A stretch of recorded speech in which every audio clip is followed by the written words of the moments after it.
Hello friends, welcome back to my channel. আজকে আমি তোমাদের দেখাবো কিভাবে তোমরা স্পুটাম রেফারাল স্লিপ দেবে পেশেন্টকে। যে পেশেন্টগুলোকে তোমরা সাসপেক্টেড করবে যে যাদের টিবি সিমটম রয়েছে, অর্থাৎ টিউবারকুলোসিসের যাদের সিমটম রয়েছে, তাদের যদি তোমরা সাসপেক্টেড করো, তারপর তাদের তোমরা স্পুটাম কিন্তু রেফার করবে। আর রেফার করার জন্য পেশেন্টকে এই রকম একটা স্লিপ দিতে হবে। এই স্লিপের বুক তোমরা তোমাদের ব্লক থেকে পেয়ে যাবে। এখানে 3টে কপি রয়েছে।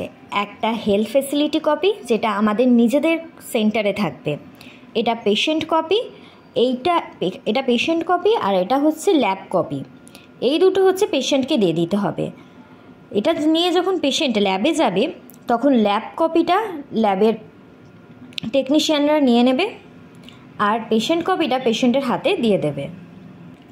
এবার আসি কীভাবে এটা ফিল আপ করতে হবে। প্রথমে ডেট লিখবে, তারপরে ল্যাব রেফার টু, অর্থাৎ এখানে তোমাদের ব্লকের নাম লিখতে হবে। এরপর আছে name of the referring HF, অর্থাৎ এখানে নিজেদের সেন্টারের নাম লিখতে হবে। এখানে পেশেন্টের নাম, age, sex, address, contact number দিতে হবে। পেশেন্ট যদি পেশেন্টের কন্ট্যাক্ট নাম্বার না বলতে পারে, তাহলে আসার নাম্বার এখানে লিখতে হবে। এরপর এখানে যে সিমটমগুলো লেখা আছে, এই সিমটমগুলো পেশেন্টের অবশ্যই রয়েছে, সেই জন্যই তোমরা রেফার করছো। কাফ হলে কতদিন ধরে রয়েছে, ফিভার হলে সেটা কতদিন ধরে রয়েছে, এখানে টিক দেবে, এবং সেটা কতদিন ধরে পেশেন্টের চলছে সেটা কিন্তু লিখতে হবে। টেস্ট আইডিটা আমাদের কিছু বসাতে হবে না, এটা ল্যাব থেকে বসাবে। এরপর এপিসোড আইডি, এইটা তোমরা নিশ্চয় অ্যাপ যারা করছো সেখানে যে পেশেন্টটাকে রেজিস্টার করতে পারো তোমরা প্রিজামটিভ টিবি হিসাবে। তারপর তোমরা এখানে সেই আইডিটা তোমরা এটা বসাতে পারো।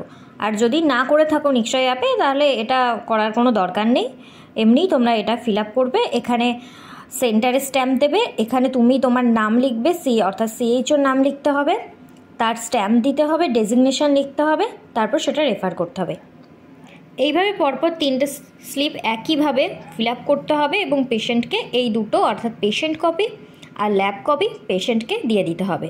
সাথে স্পুটামের কন্টেনার দিতে হবে, এবং পেশেন্টকে ইনস্ট্রাক্ট করতে হবে সে কীভাবে সেটা স্পুটামটা দেবে, এবং এই কপিটা নিয়ে এবং স্পুটামটা নিয়ে সে যাবে। যদি তোমাদের কাছে স্পুটাম কন্টেনার অ্যাভেলেবেল না থাকে, তাহলে কপিটা দিয়ে দেবে এবং পেশেন্টকে ডাইরেক্ট ব্লকে পাঠিয়ে দেবে, সেখান থেকে পেশেন্ট স্পুটাম দিয়ে দেবে। এবং পেশেন্টকে বলতে হবে যে আফটার টেস্ট সে যেন সেই রিপোর্টটা এনে তোমার কাছে নিয়ে আসে এবং সেটা দেখায়। এইভাবে তোমরা কোনো সাসপেক্টেড কেস পেলে তার স্পুটাম অবশ্যই রেফার করবে, এবং রেফারাল স্লিপ এইভাবে লিখবে। কোথাও বুঝতে অসুবিধা হলে অবশ্যই কমেন্ট করবে, আর প্লিজ চ্যানেলটা সাবস্ক্রাইব করে দিও। টাটা।